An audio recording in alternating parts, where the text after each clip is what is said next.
very much. Do you have a favourite cat, Mum? No, you know I don't like cats. So why did you ask me that? I would also like to start by acknowledging the traditional owners of the land on which we're meeting today, the Gadigal people of the Eora Nation, and what better show is there than Backroads to remind us of how beautiful our country is. But first of all, I will have to address the cast-shaped elephant in the room. I've got it covered. Those with a keen eye might notice you've had a little injury. What happened? Right, yeah, let's get rid of this straight away.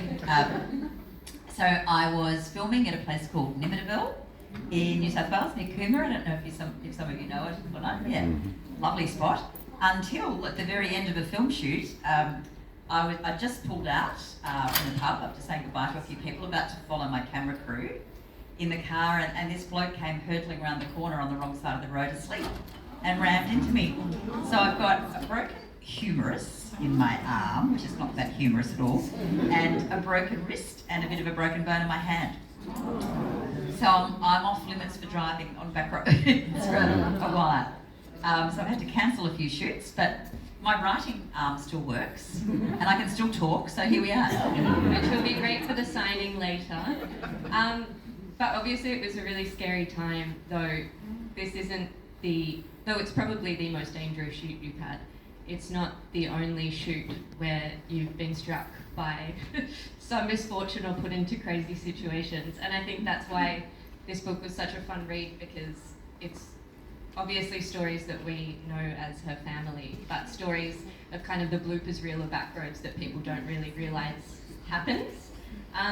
There's one passage that I loved when you were in, am I saying this correctly, Dorrigo? Yeah, Dorrigo. I know where this is going. Yeah. So she's having a really beautiful time at a waterfall, writes in the book, "These are the times when we should pinch ourselves that we have jobs like ours, as I reminded the team over the thunder of the falls. On this occasion, I spoke too soon, stepping out of the water and onto a giant bull ant nest on the path. My right foot soon swelled angrily into what seemed twice its normal size, and I couldn't fit into my boots for love nor money." I guess, are there any times that you've had filming on Backroads where you've thought, what the hell am I doing right now? Yes, many times. That one wasn't too good. That was a weekend. Yeah, so we had to disturb the doctor to come and give me some antihistamines for that, because the damn foot didn't stop swelling for days. Anyway, then I borrowed a pair of riding boots, huge riding boots, from one of the local farmers, which got me by for a while. No, I reckon I've got two where I thought, no, actually probably three, maybe more, where I thought this is really a crazy thing to be doing. My worst would be going down into an underground cave at Cocklebiddy, near Cocklebiddy, on the Nullarbor. Who knew that they had, massive water caves underneath there? I didn't know. But I trusted a couple of divers. You have to have permits to go and check out these caves.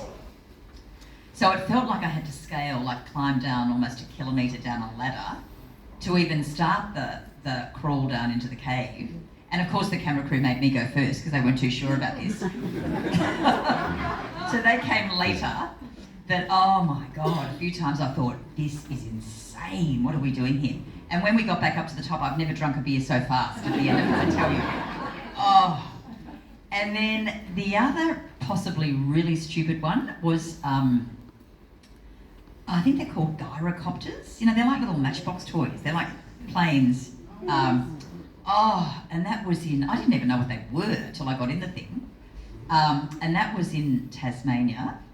But yeah, I know I just said that the underground cave was probably the craziest, but when I think about it, it was really probably going buffalo hunting in the Northern Territory in these cut-off four-wheel drives with these three young girls who were maniacs. And I didn't realise there were no seatbelts, and we were suddenly like ducking under trees and, hurtling over bumps in the paddocks and roping in these wild buffaloes.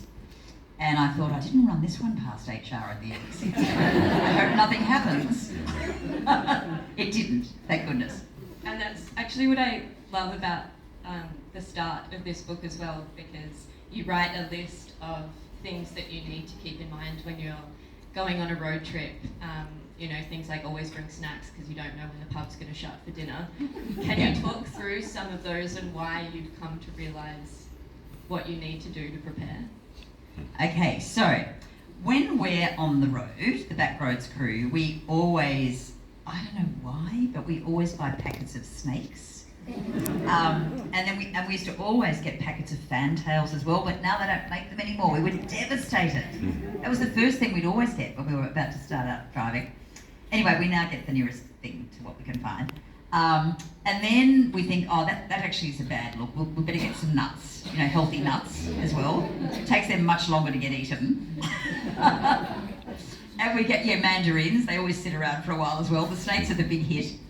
But anyway, we learnt early on, well, it took us actually a year or two, so we were a bit slow. But we learnt early on that a lot of pubs, and there's a lot of these small remote towns, there's only one pub. And they shut at various hours. So we were pulling into these joints and the meals were off. And it was a massive brick wall you'd hit. Nah, we're closed. We're shut. You can have a beer but no food.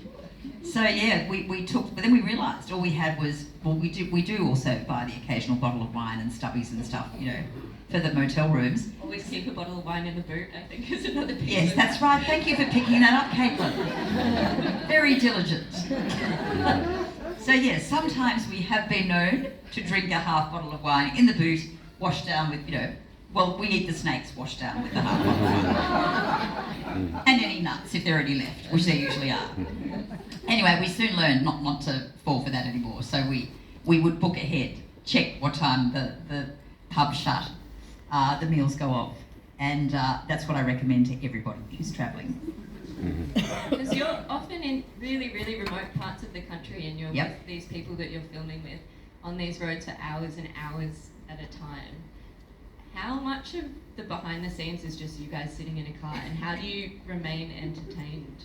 You are speaking from insider knowledge here. Okay, so we play a lot of music, and we've got one camera crew that's absolutely obsessed with Monty Python. Monty Python, so that gets played a lot. We will have sing-alongs. There'll be phone calls. I think I know everything about every camera crew's families there is to know. I know what they're going to order at dinner. Or I know one cameraman who would never not have a steak. The other one would always order a Parmigiana. I know what time the sound recorders ring their wives, and if they're not on time, they'll be in trouble for not ringing them at the right time. We get to know each other very, very well. But we get on well. So it's like a family, really. And this has been, a decade now. Almost. The work that has gone into this book as well, going through all these places that you visited over the years. I guess, what was that process like when you were writing it? And how did you decide what to include and what to exclude? Well, I thought I'd better leave out the bad pubs and cafes. Most of the towns that I visited over almost 10 years are in there.